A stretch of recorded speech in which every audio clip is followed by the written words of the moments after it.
موضوع الدرس في سيرة النبي المصطفى صلى الله عليه وسلم سورة الكوثر تفسير ابن كثير.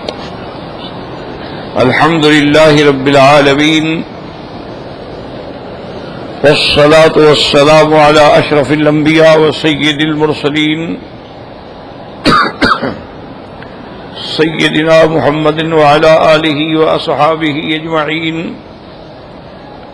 اللهم صل على سيدنا محمد وعلى آل سيدنا محمد كما صليت على إبراهيم وعلى آل إبراهيم في العالمين إنك حميد مجيد. أعوذ بالله من الشيطان الرجيم. بسم الله الرحمن الرحيم. إنا أعطيناك الكوثر فصل لربك وانحر إن شانئك هو الأبتر. قال المؤلف والمفسر رحمه الله تعالى أدام النفع بعلومه وعلومكم في الدارين آمين إلى أن قال الإمام أحمد حدثنا محمد بن فضيل عن المختار بن فلفل عن أنس بن مالك رضي الله تعالى عنه قال غفر رسول الله صلى الله عليه وسلم إغفاءة فرفع رأسه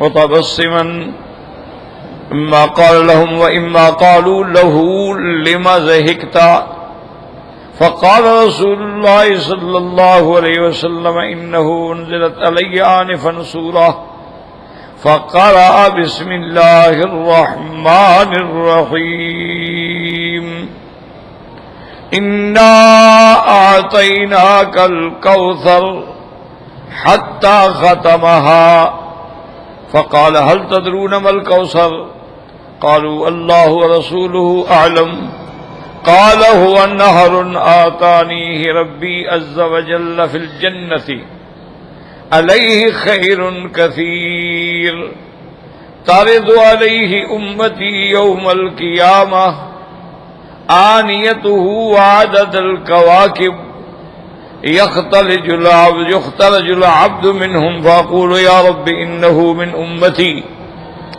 فيقال إنك لا تدري ما أحدثوا بعدك. هكذا رواه الإمام أحمد بهذا الإسناد الثلاثي وهذا السياق عن محمد بن فضيل عن المختار بن فلفل عن أنس بن مالك رضي الله تعالى عنه. اب مفسر رحمۃ اللہ علیہ اس سورت مبارک کی تفسیر بیان فرماتے ہیں کہ امام احمد رحمۃ اللہ علیہ نے اس سند ثلاثی یعنی محمد بن فضیل عن المختار بن فلفل عن انس بن مالک سے روایت کی ہے کہ حضرت انس فرماتے ہیں کہ حضور صلی اللہ علیہ وسلم کو ایسے جیسے اونگ آ جاتی ہے، اونگ آ گئی یعنی بیٹھے بیٹھے جیسے نیند کی کیفیت. اس کے بعد جو حضور صلی اللہ علیہ وسلم اس کیفیت سے بیدار ہوئے تو آپ مسکرا رہے تھے. اب صحابہ نے پوچھا جو آپ کے قریب بیٹھے ہوئے تھے کہ حضور آپ مسکرا رہے ہیں، آپ نیند سے جیسے بیدار ہوئے، لما ضحکت یا رسول اللہ، حضور صلی اللہ علیہ وسلم آپ کیوں مسکرائے؟ تو حضور پاک صلی اللہ علیہ وسلم نے فرمایا کہ اللہ نے مجھ پر ایک صورت اتاری ہے اور ایک نعمت بھیجی ہے. اور پھر حضور پاک نے یہ ساری صورت تلاوت فرمائی، انا اعطیناک الکوثر فصل لربک وانحر ان شانئک هو الابتر. اور اس کے بعد حضور نے پوچھا کہ هل تدرون ما الکوثر، کیا تمہیں پتہ ہے کہ کوثر کیا ہے جو اللہ نے مجھے دیا ہے؟ تو صحابہ نے عرض کیا اللہ و رسولہ اعلم، کہ اللہ اور اللہ کا رسول جانے، ہمیں تو پتہ نہیں، ہم تو نہیں جانتے. تو حضور پاک نے فرمایا کہ کوثر جو ہے یہ جنت میں ایک نہر ہے جو اللہ نے مجھے عطا فرمائی ہے، اور وہ نہر جو ہے وہ اتنا عظیم اور عجیب ہے کہ آپ نے فرمایا کہ اس کے بعد جو ہے اس کے جو برتن ہیں یعنی وہاں جو پینے کے لیے رکھے گئے ہیں ان کی تعداد ایسی ہے جیسے تارے، یعنی جیسے تارے کتنے ہیں اللہ جانتا ہے، تو وہ پتہ نہیں برتن کتنے ہیں وہ بھی اللہ جانتا ہے۔ تو تارے دو علیہ امتی، میری امت جو ہے وہ آئے گی اور پانی پیے گی، لیکن ان میں ایک بندہ ایسا بھی ہوگا کہ جس کو یختال، جو اس کو اچک لیا جائے گا، ملائکہ پکڑ کے نکال لیں گے۔ تو میں کہوں گا کہ ہذا یا ربی انہ من امتی، یہ تو میری امت کا آدمی ہے، اس کو کیوں ہٹا رہے ہیں؟ تو مجھے کہا جائے گا کہ میرے محبوب انک لا تدری ما احدثوا بعدک، آپ کو پتہ نہیں ہے کہ آپ کے بعد انہوں نے کیا کیا دین کے اندر بدعتیں ایجاد کی ہیں۔ تو یاد رکھیں کہ اس میں یہاں لفظ جو ہے نا ہے ما احدثوا بعدک، اور ایک دوسری صحیح حدیث مبارک ہے کہ میرے آقا نے فرمایا کہ من احدث فی امرنا ھذا ما لیس منہ فہو رد، کہ جو اس دین میں کوئی نئی چیز پیدا کرے، اس بات کو اچھی طرح سمجھیں۔ اور یہ لوگ کہہ دیتے ہیں نا کہ دیکھو جی حضور صلی اللہ علیہ وسلم نے کوئی اس طرح عینک پہنی تھی، اب مولوی جو پہنتے ہیں، حضور پاک نے گھڑی باندھی تھی، مولوی گھڑی باندھتے ہیں، حضور نے یہ کپڑے پہنے تھے جی، یہ غلط، یہ تو دنیا کی چیزیں ہیں، بات ہے دین میں نئی چیز پیدا کرے، یہ تو دنیا کی نعمتیں ہیں۔ اللہ کے نبی نے ہمیں بتا دیا ہے کہ مرد کے لیے ریشم پہننا اور سونا پہننا حرام ہے، باقی جو مرضی ہے پہن، باقی کسی چیز پہ پابندی نہیں ہے، صرف خالص ریشم کا کپڑا پہننا اور سونا پہننا حرام ہے۔ اب اس کے علاوہ کئی قسم کے دنیا میں کپڑے آ گئے، وہ کاٹن کے آ گئے، کوئی صوف کے آ گئے، کوئی مکس آ گئے، کوئی ٹٹران کے بنے ہوئے، تو اب وہ جو بھی ہو اس کا پہننا تو حرام نہیں ہے۔ اسی طرح اوقات کی پابندی کا حکم ہے کہ نماز کو اپنے اوقات میں ادا کیا جائے۔ تو پہلے دور میں بھی یہ ہوتا تھا کہ لوگ جو ہے ایک نشان لگا دیتے تھے لکڑی کا کہ بھی جہاں یہ لکڑی کے بعد سایہ ڈھلے گا پتہ لگ جائے گا کہ دیوال ہو گیا، اور یہ سایہ اگر یہاں تک آئے گا تو پتہ لگ جائے گا عصر کا وقت ہو گیا، اور یہ سایہ اگر فلاں جگہ تک آئے گا تو ہمیں پتہ لگ جائے گا ظہر کا وقت آیا ہے۔ تو گویا کہ ایک قسم کی گھڑی تو تھی لیکن طریقہ اور تھا۔ تو اب دنیا نے ترقی کر لی تو گھڑی کی شکل نکل آئی، اگر اس کا استعمال جائز ہے تو اس کا استعمال بھی جائز ہے۔ اس میں بھی پھر صرف وہی چیز حرام ہوگی جو سونے کی بنی ہوئی ہے، جیسے بعض گھڑیاں سونے کی بنی ہوتی ہیں، خالص سونا ہوتا ہے وہ حرام ہے، ایک ہے کہ سونے کا رنگ ہے وہ حرام نہیں ہوتا ہے۔ اچھا بعض گھڑیاں ایسی ہوتی ہیں کہ جن کو انہوں نے گولڈ پلیٹڈ یعنی سونے کا رنگ کرتے ہیں مشین کے ذریعے، وہ رنگ کبھی خراب نہیں ہوتا، وہ حرام نہیں ہے، خالص سونا حرام ہے۔ تو اس لیے ہمیشہ یاد رکھیں کہ نماز کے اوقات اور اوقات کے ذرائع کا باقاعدہ حضور کے زمانے میں بھی اہتمام ہوتا تھا، تو یہ چیزیں منع نہیں ہیں۔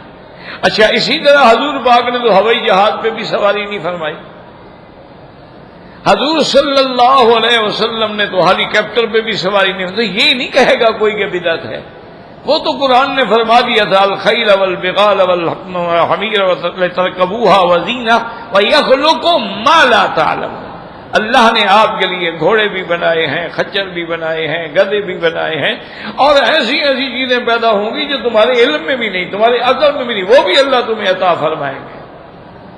تو لہذا اگر آج کوئی ہوائی جہاز پہ چڑھتا ہے تو اس کو آپ یہ نہیں کہیں گے کہ بدعت کرتا ہے۔ اسی طرح اگر کوئی آدمی بٹن لگاتا ہے تو یہ نہیں کہیں گے آپ کے بدعت کرتا ہے۔ حضور کے زمانے میں بھی صحیح حدیث کے اندر موجود ہے کہ بحرین کے علاقے سے مال آیا حضور کے بیت المال کے لیے، تو اس میں جیکٹس تھے، واسکٹ، جیکٹ، کوٹ، یہ بھیجے گئے تھے، تو حضور صلی اللہ علیہ وسلم نے سارے صحابہ کو تقسیم کر دیے۔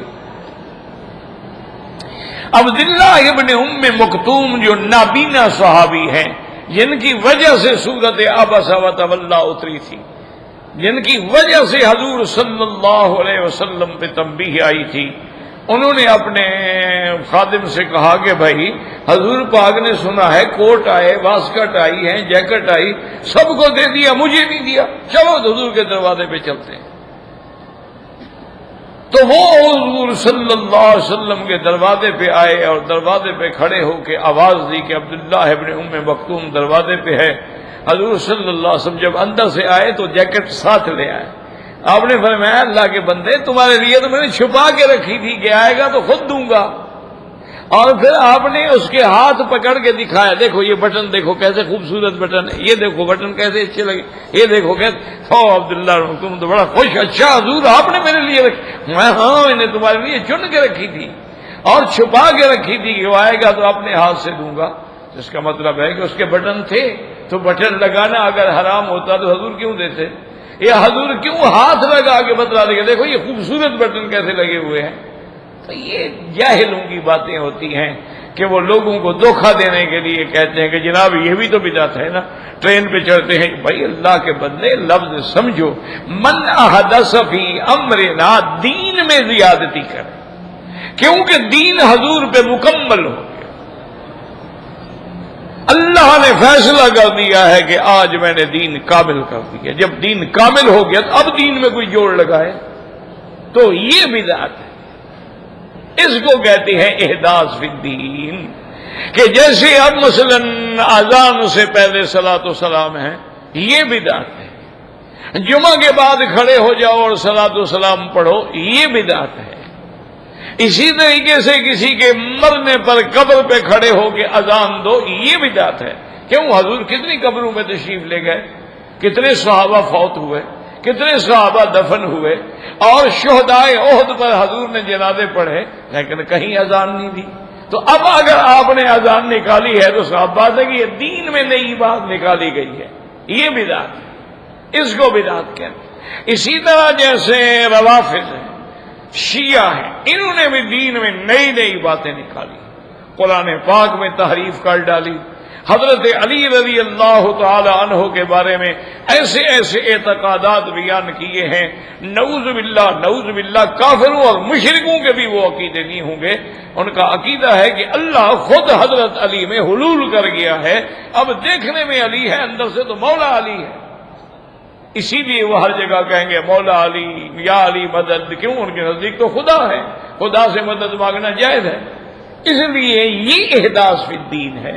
اسی لیے حضرت علی رضی اللہ تعالی عنہ نے ایسے جو عقیدے رکھنے والے تھے ان کو حکم دیا تھا کہ ان کو قتل کرنے کے بعد بھی آگ میں ڈال دیا جائے، یعنی حضرت علی کے زمانے میں وہ پیدا ہو گئے، یہ احداث فی الدین ہے۔ اسی طرح خوارج ہیں، انہوں نے بھی دین کے اندر نئی باتیں پیدا کی، انہوں نے صحابہ کی محبت کا دعویٰ کیا اور اہل بیت سے بغض کا دعویٰ کیا، انہوں نے بھی احداث کیا۔ اسی طریقے سے معتزلہ ہیں، اسی طریقے سے فرق باطلہ ہیں، فرق ضالہ ہیں، یہ سارے وہ لوگ ہیں جنہوں نے دین میں نئی باتیں پیدا کی۔ اب آپ دیکھیں 1400 سال گزر گئے، لیکن کسی نے یہ نہیں کہا کہ شریعت والا نبی اور ہوتا ہے اور ذلی نبی اور ہوتا ہے اور بروزی نبی اور ہوتا ہے۔ تو قادیانی نے ایک نئی بات پیدا کی، اس نے کہا بھی اصل نبی تو حضور پاک ہیں، حضور پاک تشریعی نبی ہیں اور میں ذلی نبی ہوں، اور حضور خاتم النبیین ہے، مانا جس کو بھی مہر لگا دیں گے وہ نبی بنتا جائے گا۔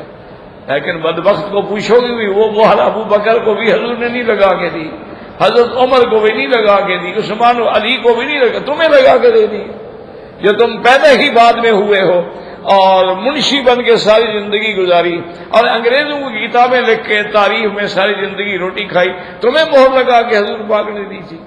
تو یہ احداث فی الدین ہے. ایسے لوگوں کو حوض کوثر بھی نصیب نہیں ہوگا اور نہر کوثر بھی نصیب نہیں ہوگی. اس لیے حضور پاک سے سب فرشتے کہیں گے انک لا تدری ما احدثوا بعدک. اور اس حدیث سے یہ بھی معلوم ہوا کہ انبیاء عالم الغیب نہیں ہوتے.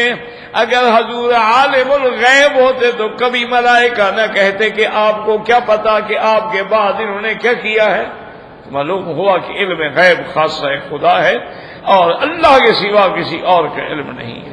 اور اسی طرح ایک بات یاد رکھ لیں میرے محترم، میرے بھائیوں، میرے عزیزوں، کہ علماء نے لکھا ہے، فقہاء نے لکھا ہے، اولیاء اللہ نے لکھا ہے کہ بڑے سے بڑا گناہگار ہو اس کو توبہ نصیب ہو جاتی ہے.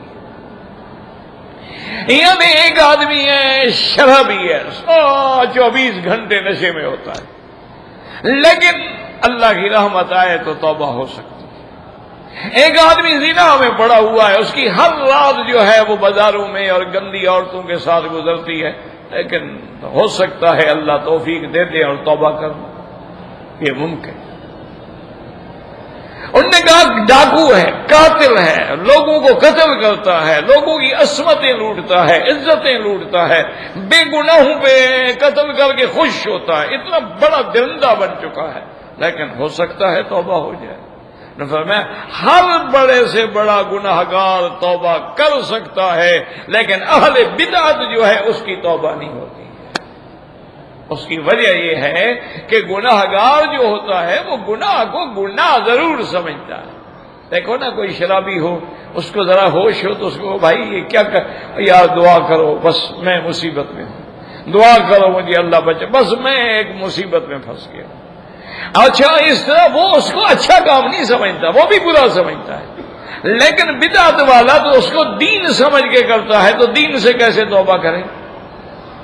اس کے نزدیک تو مزاروں پہ جانا، مزاروں کی چوکھٹ چومنا، مزاروں پہ سجدے کرنا، مزاروں پہ چکر لگانا، مزاروں پہ ہاتھ باندھ کے کھڑے ہونا، مزار والوں سے مانگنا، ان کے نزدیک تو دین ہے. یہ جب دین ہے تو دین سے کیسے توبہ کرے گا؟ تو لہذا نتیجہ یہ نکلتا ہے کہ بدعتی توبہ سے محروم ہو جاتا ہے اور بغیر توبہ کے مر جاتا ہے، اور پھر نتیجہ جہنم نکلتا ہے. اس لیے حضور پاک صلی اللہ علیہ وسلم نے فرمایا، اور آپ کو کتنا فکر ہے کہ آپ فرماتے ہیں من امتی. اور یاد رکھیں کہ آپ نے کیسے پہچانا؟ حضور کی امت کی یہ خاصیت ہوگی کہ جتنے اعضائے وضو ہیں وہ قیامت والے دن روشن ہوں گے. یعنی آپ ہاتھ دھوتے ہیں، منہ دھوتے ہیں، اس کے بعد پاؤں دھوتے ہیں، چہرہ دھوتے ہیں، تو ان چیزوں پر اللہ تعالیٰ قیامت میں خاص روشنی پیدا فرما دیں گے وضو کی وجہ سے. تو امت میں حتیٰ کہ حضور نے مثال دی، فرمایا کہ اگر 100 گھوڑا سیاہ رنگ کا ہو اور اس میں ایک ابلک گھوڑا کھڑا ہو تو وہ پہچانا جائے گا. صحابہ نے کہا حضور یہ کوئی بات ہے، جب سارے سیاہ ہیں اور ایک 5 کلیان ہے، یعنی اس کی چاروں ٹانگیں بھی سفید ہیں اور ماتھا بھی سفید ہے، وہ تو دور سے پہچانا جائے گا. فرمایا تو میری امت کے اعضاء جو روشن ہوں گے تو وہ بھی دور سے پہچانے جائیں گے کہ یہ میری امت ہے، اور یہ کسی اور کو یہ خاصیت نہیں ملے گی. تو یہ بھی شان محمد مصطفیٰ صلی اللہ علیہ وسلم ہے کہ اس حدیث مبارک کو امام احمد رحمۃ اللہ علیہ نے نقل فرمایا ہے. وقد ورد فی صفۃ الحوض یوم القیامۃ انہ یشرب فیہ میزابان من السماء من نہر الکوثر وان آنیتہ عدد نجوم السماء. اب مفسر رحمۃ اللہ علیہ فرماتے ہیں کہ یہ تو نہر کوثر کا ذکر ہے، اور دوسری احادیث مبارک میں حوض کوثر کا بھی ذکر ہے کہ قیامت میں اللہ تبارک و تعالی حضور صلی اللہ علیہ وسلم کو حوض عطا فرمائیں گے. اور یہ بھی فرمایا وَمِنبَرِي عَلَىٰ حَوْضِي، میرا ممبر میرے حوض پر ہوگا. تو اب مفسر رحمت اللہ علیہ فرماتے ہیں کہ صفت حوض کے بارے میں بھی یہ آیا ہے کہ 2 پر نالے ہوں گے آسمان کی طرف سے، وہ اس حوض میں پانی ڈال رہے ہوں گے، اور وہ پانی جو ہے وہ نہر کوثر کا ہوگا، یعنی پانی نہر کوثر کا ہوگا، ڈالا حوض کوثر میں جائے گا۔ تو لہذا دونوں حدیثیں جو ہیں وہ جمع ہوتی ہیں، اور یہ وہ انعام ہیں جو حضور کو ملے ہیں، اور اتنا اکرام، انعام اور نعمتیں اور کسی کو نہیں، دنیاوی طور پر بھی اور اخروی طور پہ بھی۔ یعنی ابھی حضور نبوت بھی نہیں ملی، اعلان نہیں ہوا، بعثت نہیں ہوئی، آپ کی عمر تقریباً 11-12 سال۔ ابو طالب نے شام کے لیے سفر کا ارادہ کیا کہ بھئی سامان لے کے جائیں گے، عرب جاتے تھے، یہاں سے سامان لے جاتے، شام بیچ دیتے، اور شام سے لے آتے تو مکے میں بیچ دیتے۔ انہوں نے تیاری کی، لیکن حضور صلی اللہ علیہ وسلم کو ساتھ لے جانے کا ارادہ نہیں فرمایا۔ جب بالکل تیاری مکمل ہو گئی تو حضور آ گئے، اور آپ نے فرمایا کہ یا امی لم تترکنی وحدی، انہوں نے کہا کہ چچا مجھے مکے میں اکیلا چھوڑ کے جا رہے ہیں، مجھے بھی ساتھ لے چلیں۔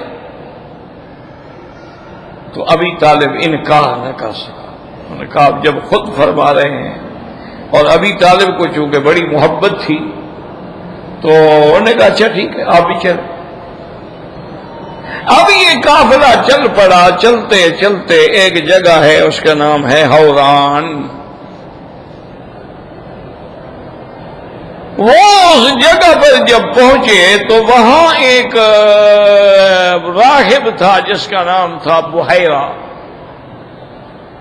بہت بڑا عابد، زاہد، اور اپنے دین عیسائیت پہ بڑا پکا تھا، صحیح دین پہ تھا، اور اس کا وہاں پر جو ہے بہت بڑا عبادت خانہ تھا۔ قافلے والے جب جاتے تھے تو وہ بھی اس کی زیارت کرنے کے لیے جاتے تھے، اور وہ بھی سب کو ملتا تھا۔ جس قافلے میں حضور صلی اللہ علیہ وسلم تشریف لائے تو بحیرہ کہتا ہے کہ میرے دل میں عجیب کیفیت تھی کہ مجھے چین نہیں آ رہا تھا، میں جلدی سے اپنی عبادت خانے سے نکلا اور قریش کو قافلے کو آ کے ملا۔ میں نے پوچھا بھی تم لوگ حجاز سے ہے؟ انہوں نے کہا کہ ہاں حجاز سے۔ میں نے پوچھا وہاں کوئی نئی بات دیکھی؟ انہوں نے کہا جی ہم نے تو کوئی نئی بات نہیں دیکھی۔ تھوڑی دیر کے بعد بحیرہ کی نظر پڑی تو حضور صلی اللہ علیہ وسلم اپنے اونٹنیاں دور باندھ کے آ رہے تھے چاچے کی طرف، تو بحیرہ نے دیکھ لیا کہ جیسے جیسے حضور آ رہے ہیں اوپر بادل کا ٹکڑا ہے جو سایہ کر کے چل رہا ہے، اور کسی جگہ وہ بادل نہیں ہے۔ تو بحیرہ سمجھ گیا کہ اسی وجہ سے میری پریشانی۔ جب آ گئے حضور صلی اللہ علیہ وسلم تو اس نے ابھی طالب سے پوچھا کہ من ھذا، یہ کون ہے؟ انہوں نے کہا میرا بیٹا ہے۔ انہوں نے کہا نہیں تمہارا بیٹا نہیں۔ انہوں نے کہا اللہ کے بندے میرا بیٹا ہے۔ انہوں نے کہا نہیں آپ کا بیٹا نہیں ہے ابھی طالب، آپ اتنے بڑے آدمی ہیں کیوں غلط بات کہہ رہے ہیں؟ اس نے کہا خدا کے بندے یہ عبداللہ کا بیٹا ہے تو میرے بھائی کا بیٹا ہے۔ انہوں نے کہا تو یوں کہو نا کہ یہ جو ہے یہ محمد ابن عبداللہ ابن عبد المطلب ہیں، اور میری کتابوں میں لکھا ہوا ہے کہ وہ جب یہاں سے گزرے گا یتیم ہوگا، تو تم اس کے باپ کیسے بن سکتے تھے؟ تو انہوں نے کہا میں نے ویسے کہہ دیا کہ بھئی میرے چونکہ عبد المطلب کی کفالت کے بعد میری کفالت ہے، اور ان کے والد جو تھے وہ تو ابھی حضور صلی اللہ علیہ وسلم پیدا بھی نہیں ہوئے، فوت ہو گئے۔ اس نے کہا کہ اچھا آج اپنے قافلے والوں سے کہہ دے کہ آج جو ہے نا کھانا رات کا وہ میں دوں گا۔ انہوں نے کہا حضرت آپ تکلیف کرتے ہیں، قافلے میں تو بہت سارے لوگ ہیں، تمہیں کیا ہے، بہت سارے مجھے ہزاروں. اور نے کہا ابھی طالب میں نے پہلے کبھی قریش کے قافلے کو دعوت دی ہے؟ انہوں نے کہا نہیں. انہوں نے کہا میں اس بچے کی وجہ سے دعوت دے رہا ہوں. انہوں نے کہا کیا مطلب؟ انہوں نے کہا ھذا سید الاولین والآخرین وَهَذَا نَبِيٌّ جَعَلَهُ اللَّهُ رَحْمَةً لِّلْعَالَمِينَ. یہ اللہ کا نبی ہے اور یہ اولین و آخرین کا سردار ہے، اور اللہ نے اس کو رحمت للعالمین بنا کے بھیجنا ہے. تو ابھی طالب حیران ہو گیا. ان کے دماغ میں تو یہ بات نہیں تھی نا کہ یہ اللہ کے نبی ہیں. تو بہرحال کھانے کے بعد بحیرہ نے کہا کہ ابھی طالب علیحدگی میں میری بات سن لو، میرا مشورہ یہ ہے کہ حضور کو فوراً واپس مکے بھیج دو. اگر آپ آگے جائیں گے تو آگے یہودیوں کا علاقہ ہے اور یہود دشمن ہے محمد الرسول اللہ صلی اللہ علیہ وسلم، اور وہ ہر حال میں آپ کو نقصان پہنچائیں گے. لہذا چونکہ اشد عداوت جو ہے مسلمانوں سے وہ یہودیوں کی ہوتی ہے. ابھی طالب نے کہا کہ ٹھیک ہے. تو بعض روایات میں ہے کہ آپ نے اپنا غلام دے کے واپس بھیج دیا، اور بعد میں آئے کہ اس نے کہا کہ نہیں بس میرا جو سامان ہے اسی حوران میں بیچ دو، بھائی میں بھی واپس جاتا ہوں. تو آپ نے اپنا سامان بھی وہی بیچ دیا اور وہیں سے خود بھی مکہ واپس آ گئے. تو حضور صلی اللہ علیہ وسلم یعنی ابھی نبوت بھی نہیں ملی ہے، 12 سال کی عمر ہے، نبوت تو میری 40 سال کی عمر میں. لیکن اس وقت بھی یہ عالم ہے کہ ساری دنیا کی نگاہیں جو ہیں وہ سرزمین حجاز پہ لگی ہوئی ہیں کہ یہی وہ مقام ہے جہاں سے ایک نبی پیدا ہوگا اور نبی خاتم ہوگا جس کے بعد نبوت کے دروازے بند ہو جائیں گے. تو اس لیے فرماتے ہیں کہ میں کہوں گا کہ میری امتی ہے لیکن احدثوا بعد ذلک. اب فرماتے ہیں وقد روى هذا الحديث مسلم وابو داود والنسائی من طریق علی بن مسعر ومحمد بن فضیل كلاهما عن المختار من فلفل عن انس لفظ مسلم قال بين رسول الله صلى الله عليه وسلم بين اظهرنا في المسجد اذا اغفي اغفاءة ثم رفع راسه متبسما فقلنا ما أضحكك يا رسول الله صلى الله عليه وسلم قال لقد انزلت علي آنفا سورة فقرأ. اس حدیث میں آتا ہے جو امام مسلم رحمت اللہ علیہ نے روایت نقل فرمائی ہے، انہوں نے اس لفظ کے ساتھ روایت کی ہے کہ ہم حضور کے ساتھ بیٹھے تھے تو حضور پر گویا کہ غشی نیند کی جیسے آدمی بیٹھے بیٹھے سو جاتا ہے. پھر جو حضور نے سر مبارک اٹھایا تو مسکرا رہے تھے. تو ہم نے پوچھا کہ یا رسول اللہ کس وجہ سے آپ مسکرا رہے ہیں؟ فرمایا کہ ابھی ابھی مجھ پہ اللہ نے ایک سورت نازل کی ہے. پھر آپ نے یہ سورت پڑھی انا اعطیناک الکوثر فصل لربک وانحر ان شانئک هو الابتر ثم قال تدرون ما الکوثر قلنا اللہ ورسولہ اعلم. اس کے بعد میں پتہ ہے تمہیں کوثر کیا چیز ہے؟ ہم نے کہا یار ہم تو نہیں جانتے، اللہ کا رسول جانتے ہیں.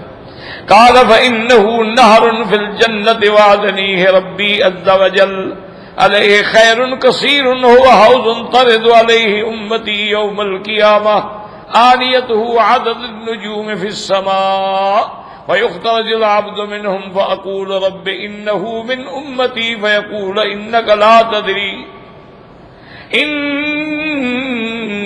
تدري ما أحدث بعدك.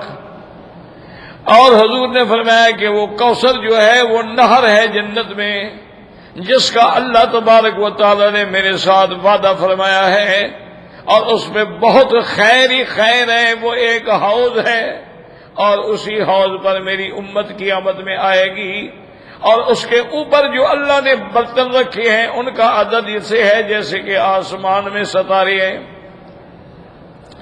اور جب میری امت پانی حوض کوثر کا پینے کے لیے آ رہی ہوگی تو ایک بندے کو درمیان میں ملائکہ اٹھا لیں گے، روک لیں گے. تو میں کہوں گا انہو من امتی، میری امت میں سے ہے، کیوں روک رہے ہو؟ تو اب وہ کہیں گے انک لا تدری ما احدث بعدک یا رسول اللہ صلی اللہ علیہ وسلم، کہ حضور آپ کو پتہ نہیں کہ آپ کے بعد اس نے کیا کیا، کیسے دین میں نئی نئی باتیں ایجاد کی ہیں۔ اور یہی وجہ ہے۔ اور ایک بات یہ یاد رکھیں کہ جب دین اصلی شکل میں تھا اور ماننے والے بھی مومنین تھے، صادقین تھے، مخلصین تھے، پورے عالم میں اسلام غالب آیا اور پھیلتا گیا۔ جب اسلام میں ہم نے جوڑ لگانے شروع کیے، قرآن کے معنی بدل ڈالے، حدیثوں کے معنی بدل ڈالے، جھوٹی حدیثیں بنا ڈالی گئیں، جھوٹی روایات گھڑ لی گئیں، جھوٹے قصے بنا دیے گئے، اور خود بھی دین پہ مستحکم نہ رہے، تو دین پہ زوال آتا گیا، زوال آتا گیا، اور آج امت زوال کے آخری کناروں پہ کھڑی ہے۔ یعنی اس وقت پوری دنیا میں سب سے زیادہ مصائب، ابتلا، امتحان جو ہے وہ حضور کی امت میں۔ مسلمان ہونا مشکل ہے، اسلامی لباس پہننا مشکل ہے،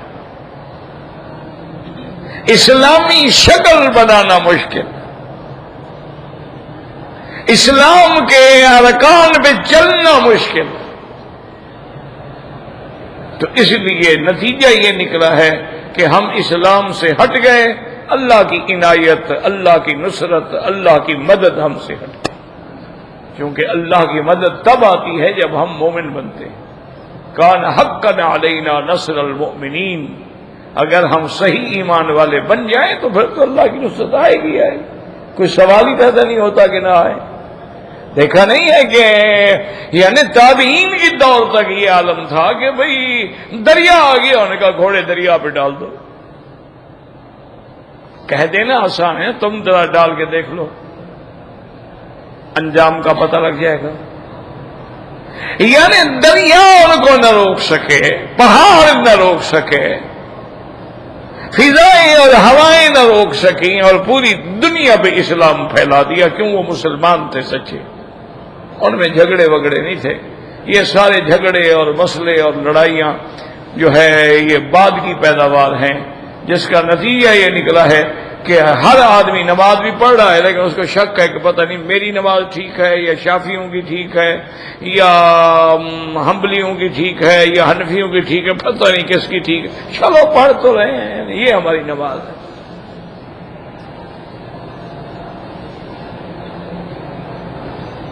اسی طریقے سے اب آپ دیکھیں کہ دنیا میں کتنی جماعتیں بن گئی، سب کی مسجدیں الگ ہیں، مولوی الگ ہیں، عیدین الگ ہیں، خطبے الگ ہیں، یعنی نعوذ باللہ۔ اور پھر مصیبت یہ بھی ساتھ ہے کہ اپنے بغیر دوسرے کو صحیح نہیں سمجھتے، کہتے ہیں بس حق پہ صرف ہم میں، باقی سب جہنمی ہیں، نعوذ باللہ ثم نعوذ باللہ۔ تو یہ وہ وجہ ہے، اس لیے کہا جائے گا کہ حضور آپ کو پتہ نہیں ہے کہ آپ کے بعد ان لوگوں نے کیا کیا ہے۔ وقد استدل به كثير من القراء على ان هذه سورة مدنية وكثير من الفقهاء على ان البسملة من السورة وانها منزلة معها۔ اب مفسر رحمۃ اللہ علیہ فرماتے ہیں کہ بہت سارے قراء یہ فرماتے ہیں کہ یہ سورت جو ہے سورت مدنیہ ہے، یعنی ہجرت کے بعد نازل ہوئی حضور صلی اللہ علیہ وسلم پہ۔ اور بہت سارے فقہاء نے یہ بھی فرمایا کہ بسم اللہ جو ہے بسم اللہ الرحمن الرحیم، انہوں نے فرمایا یہ بھی سورت میں سے ہے، یعنی یہ بھی سورت کے ساتھ نازل ہوئی ہے۔ فاما قوله تعالی انا اعطیناک الکوثر قد تقدم فی هذا الحدیث انه نہر فی الجنت۔ اب مفسر فرماتے ہیں جہاں تک کوثر کی بات ہے تو یہ واضح ہو گیا کہ جنت کی ایک نہر جو ہے اس کا نام کوثر ہے۔ لیکن میں یہاں عرض کر دوں کہ یہ بات جو ہے یاد رکھو، یہ علماء نے تقریباً متفق کرے بات ہے، اس میں جھگڑا کوئی نہیں ہے۔ وہ یہ ہے کہ زمزم کا پانی جو اللہ نے ہمیں دیا ہے یہ حوض کوثر سے بھی افضل ہے، اس لیے کہہ دیں الحمدللہ۔ حوض کوثر تو انشاءاللہ جنت میں ملے گی نا، لیکن اللہ نے ہمیں پہلے پانی ایسا دے دیا ہے جو حوض کوثر کے پانی سے بھی اور جو جنت کی 4 نہریں ہیں ان کے پانی سے بھی اور جنت کے مجموعی پانی سے بھی افضل، اور اس بات میں کوئی اختلاف نہیں ہے۔ اس کی وجہ کیا ہے؟ وہ کہتے ہیں کہ صحیح بخاری شریف میں اور سیاہ میں حدیثیں ہیں کہ حضور پاک کا جب سینہ مبارک کھولا گیا تو جبریل امین ہر چیز جو تھی وہ جنت سے لائے، لیکن پانی زمزم سے بھرا۔ تو انہوں نے کہا کہ یہ دلیل ہے کہ جبریل تھک تو نہ جاتا، پانی بھی جنت سے لے آتا، کو پیک 2-4 بڑی بڑی بوتلیں بھر کے، لیکن وہاں سے نہیں لیا تو پتا تھا کہ حضور کا دل جو ہے وہ افضل ہے اور ساری دنیا کے پانی میں مائے زمزم افضل ہے، لہذا اسی سے دھویا جائے۔ تو حضور صلی اللہ علیہ وسلم کے دل مبارک کو مائے زمزم سے دھویا گیا۔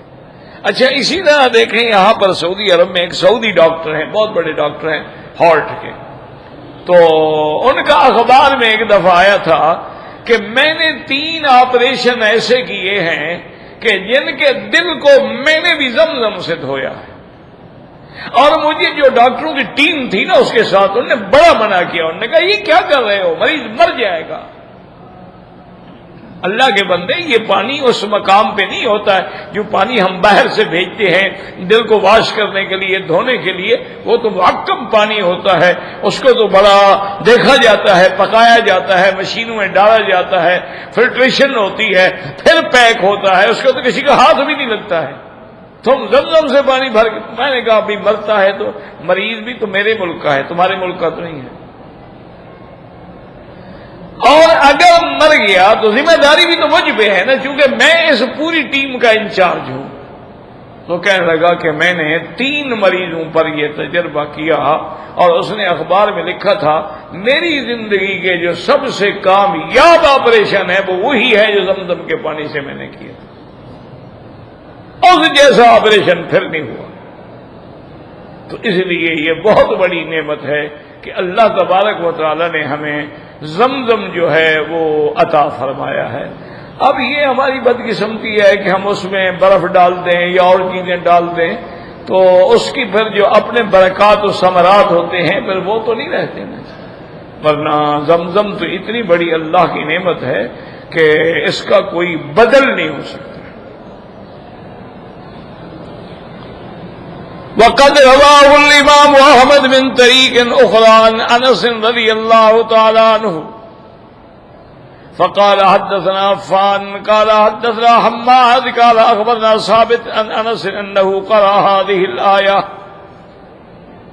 انا اعطيناك الكوثر قال قال رسول الله صلى الله عليه وسلم اعطيت الكوثر فإذا هو نهر يجري ولم يشك شقا وإذا فتاه قباب اللؤلؤ فضربت بيدي في تربته فإذا مسك اذفر وإذا حسباه اللؤلؤ۔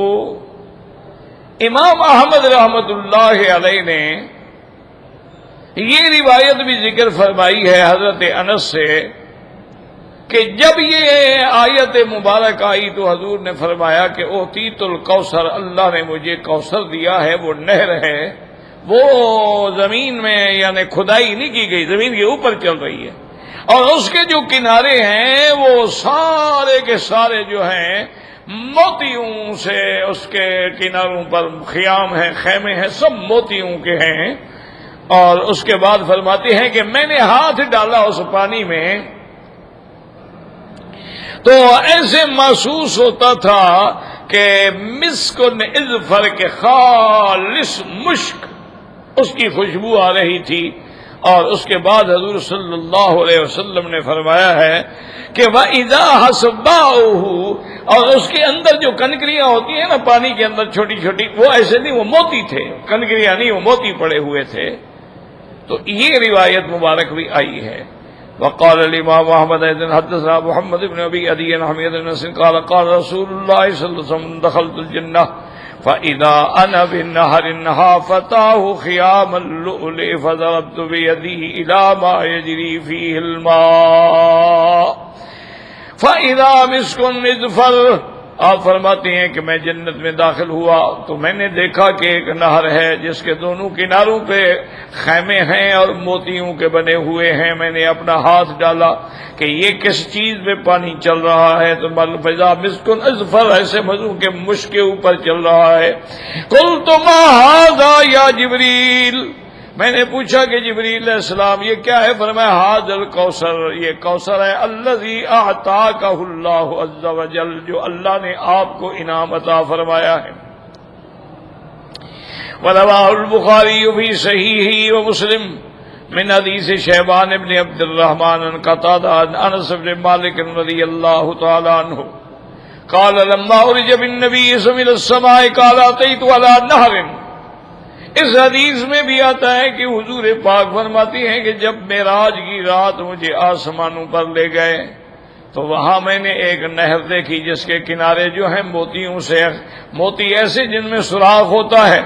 فقلت ما ھذا یا جبریل، یہ کیا چیز ہے؟ انہوں نے فرمایا ھذا الکوثر، یہ کوثر ہے جو اللہ نے آپ کو دیا ہے۔ وہو لفظ البخاری رحمہ اللہ تبارک و تعالی۔ وقال ابن جریر حدثنا الربیع قال اخبرنا ابن وهب عن سلیمان بن بلال عن شریک بن ابی نمر قال سمعت انس بن مالک رضی اللہ تعالی عنہ یحدثنا قال لما اسری برسول اللہ ثم ذا به جبریل فی السماء الدنیا فاذا هو بنہر، کہ جب حضور صلی اللہ علیہ وسلم اسراء اور معراج پہ گئے، جب آسمان دنیا پہ پہنچے فاذا هو بنہر، ایک نہر تھی، علیہ قصر من اللؤلؤ والزبرجد، موتی اور زبرجد کے محل بنے ہوئے تھے۔ فذهب يشم ترابه، اور اس کی مٹی کی خوشبو ایسے تھی جیسے کستوری۔ قال یا جبریل ما ھذا النہر، یہ کیسی نہر ہے؟ قال هو الکوثر الذی خبأ لك ربک، تو حضرت جبریل نے کہا کہ یا رسول اللہ یہ وہ نہر ہے جو اللہ نے آپ کے لیے چھپا کے رکھی ہے۔ وقد تقدم حدیث الاسراء فی سورۃ سبحان من طریق شریک بن انس رضی اللہ تعالی عنہ عن النبی صلی اللہ علیہ وسلم وهو مخرج فی الصحیحین۔ وقال سیدنا قتادہ انس رضی اللہ تعالی عنہ ان رسول اللہ صلی اللہ علیہ وسلم قال بینما انا اسیر فی الجنت، کہ میں جنت میں سیر کر رہا تھا، اذ ارد لی نہر، ایک نہر پہ میرا گزر ہوا، حافتہ کباب اللؤلؤ المجفف، اس کے دونوں کنارے جو تھے وہ موتیوں کے بنے ہوئے تھے۔ فقال الملک والذی معہ، آپ کے ساتھ جو فرشتہ تھا تو اس نے کہا کہ آپ جانتے ہیں کہ یہ نہر کیسی ہے؟ اتدری ما ھذا ھذا الکوثر الذی آتاک اللہ، یہ وہ کوثر ہے جس کا اللہ نے آپ کو فرمایا، آپ کو عطا فرمایا۔ وضرب بیدہ الی ارضہ فاخرج من طینہ المسک، اور اس نے پھر پانی میں ہاتھ ڈالا تو اس کی مٹی جو تھی ایسے تھی جیسے مشک ہوتی ہے۔ وقضى رواه سليمان الطرخان معمر وحمام وغيره من قتادة به۔ قال ابن جرير قال حدثنا احمد بن ابي شريح قال حدثنا ابو ايوب اللباس قال حدثنا ابراهيم بن سعد قال حدثني محمد بن عبد الوهاب بن اخي بن شهاب النبي عن انس رضي الله تعالى عنه قال سئل رسول الله صلى الله عليه وسلم عن الكوثر فقال هو النهر آتانيه الله عز وجل، آتانيه الله عز وجل في الجنة، یہ وہ نہر کوثر ہے جو اللہ نے جنت میں مجھے عطا فرمائی ہے۔ ترابہ مسک ابیض، اس کی مٹی ایسی ہے جیسے سفید قسم کی مشک ہوتی ہے۔ اب تراب مسک ابیض من اللبن، سفید پانی دودھ سے بھی زیادہ سفید، واحلی من العسل، اور شہد سے بھی زیادہ میٹھا پانی ہے۔ تردہ طیر اعناقها مثل اعناق الجذور، اور وہاں ایسے ایسے پرندے آتے ہیں پانی پینے کے لیے جن کی گردنیں ایسی ہوتی ہیں جیسے اونٹ کی گردن ہوتی ہے۔ قال ابو بکر یا رسول اللہ انہا لنائمہ قال آکلها انعم منها، تو حضرت ابو بکر نے کہا حضور یہ وہ نائمہ تو نہیں پرندہ؟ آپ نے فرمایا نہیں، اس کا کھانا تو اس سے بھی زیادہ انعم ہے، وہ تو جنت کا پرندہ ہے، وہ کوئی دنیا کا پرندہ تو نہیں ہے۔ اللہم ارزقنا الجنت بغیر حساب۔ دعا مانگے کہ اللہ ہمیں جنت دے اور بغیر حساب کے لے.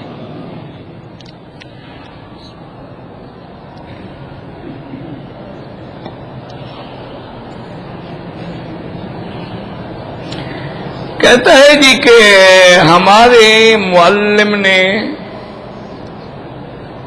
پتہ نہیں ہم لوگ طواف وداع کر کے مدینہ منورہ جا رہا ہے.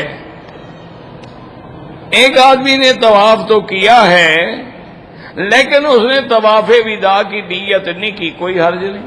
جب اس کے دل میں یہ تھا کہ میں جا رہا ہوں اور طواف کے لیے خود بخود وداع ہو گیا. کوئی ضروری تو نہیں ہوتا نا کہ آدمی کہے. دیکھیں نا اب 4 رکعت نماز عشاء ہے تو ہمیں پتہ ہے کہ ہم عشاء کے لیے بیٹھے ہیں. ضروری تو نہیں ہم کہیں کہ 4 رکعت نماز بس کھڑے ہوئے اللہ اکبر. پتہ ہے کہ ہم عشاء پڑھ رہے، عشاء کے لیے بیٹھے ہیں، اسی انتظار میں ہیں. کہنا تو ضروری نہیں ہوتا ہے. تو اگر اس بندے نے مدینہ منورہ جاتے ہوئے گیا اور اس نے طواف کیا، اس کا معنی ہے کہ وہ وداع کر رہا ہے، آخری طواف کر رہا ہے کہ میں جا رہا ہوں مدینہ منورہ. تو کوئی آدمی نہیں، کوئی دم شم نہیں اس پر.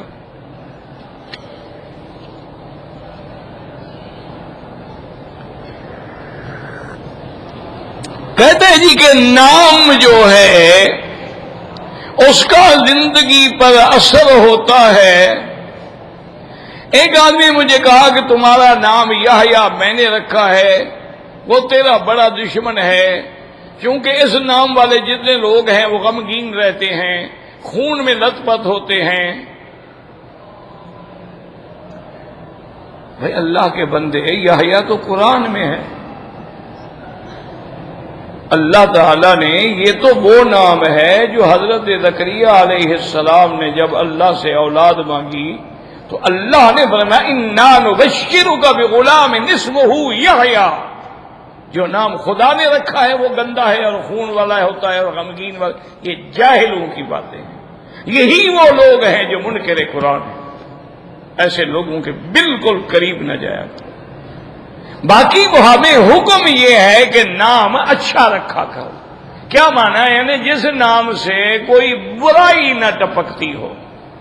جیسے ایک آدمی کا نام تھا حرب، جنگ. آپ نے فرمایا نام بدل دو اللہ کے بندے. جب تمہیں پکارے تو کیا کہیں؟ یا حرب، جنگ، ادھر آؤ ادھر آؤ. ہم جنگ بلا رہے ہیں، یہ کیا بات ہے؟ تو نام جو ہے بدل دو.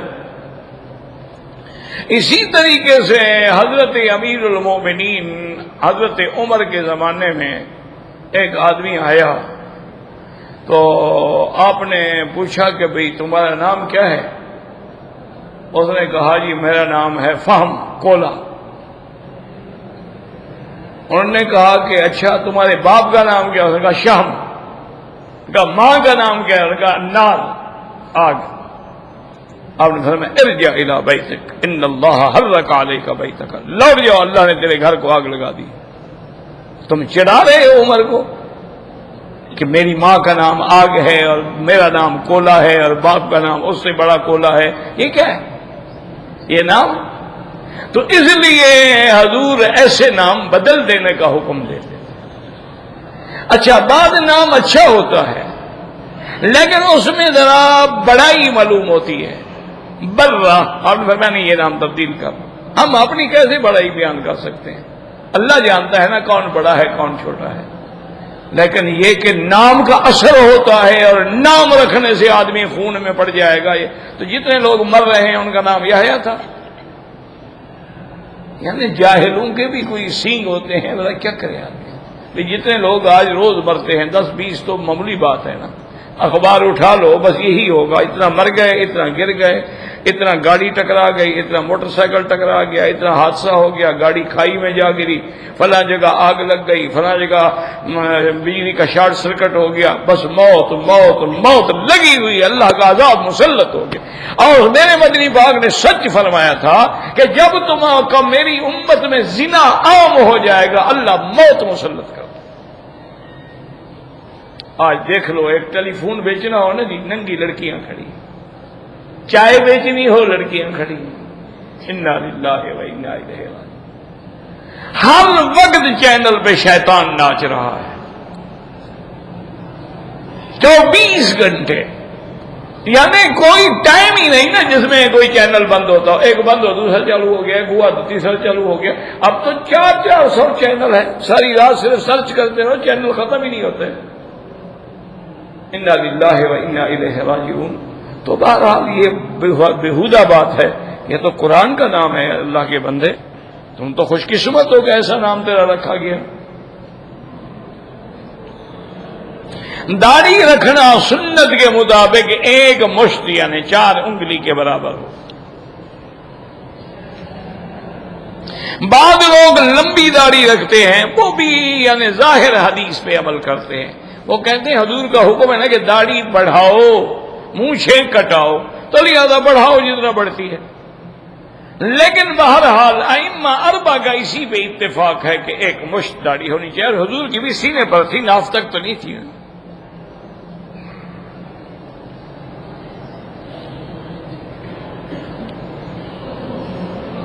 درود پڑھنے کے فائدے یہ ہیں کہ اللہ ہر ہم سے، غم سے، مصیبتوں سے بچا لیتا ہے۔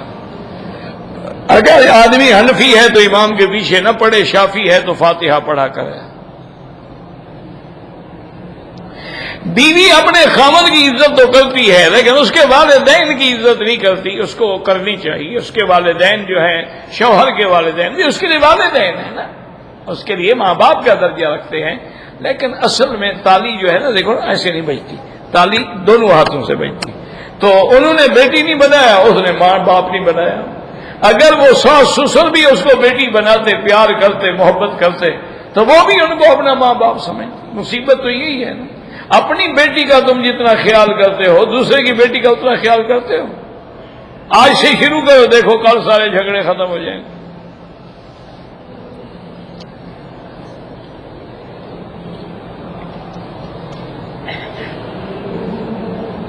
ہمارے جمعہ کے دن اذان کے بعد فوراً خطبہ شروع ہو جاتا ہے، تو دوران خطبہ جو ہے آنے والے 2 رکعت پڑھتے ہیں، یہ حنابلہ کے نزدیک جائز ہے۔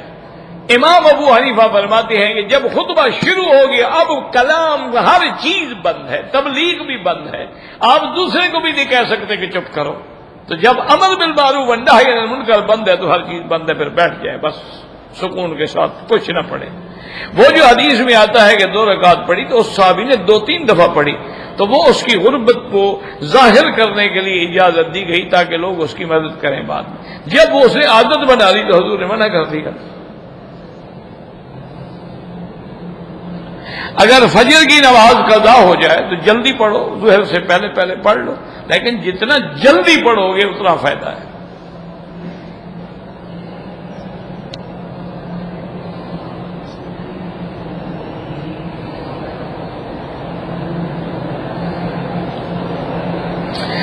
اگر کوئی کو کچھ مال ملے، کس کا مال ملے، یعنی اتفاق سے سڑک پہ پڑا ہوا ہے، تو مالک کے لیے رکھ دو، انتظار کرو۔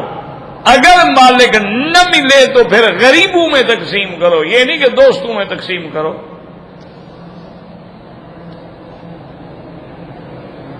کام کرتے ہوئے دل میں گھبراہٹ ہوتی ہے، حسبنا اللہ و نعم الوکیل پڑھا کرو، اللہ پاک مدد فرمائیں گے۔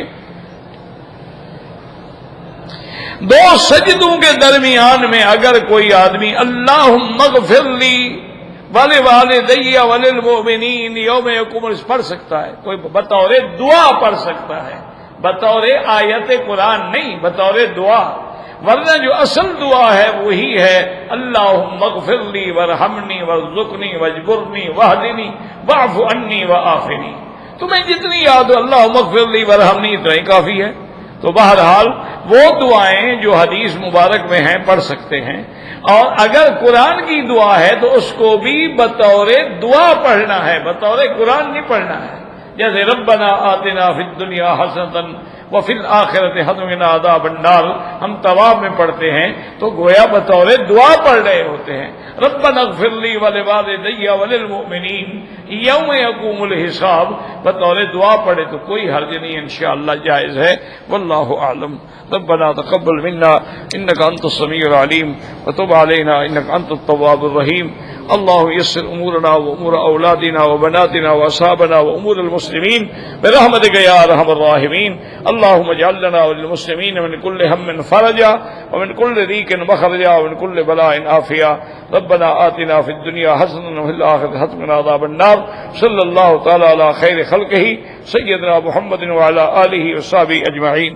اللهم صل على سيدنا محمد وعلى آل سيدنا محمد كما صليت على إبراهيم وعلى آل إبراهيم في العالمين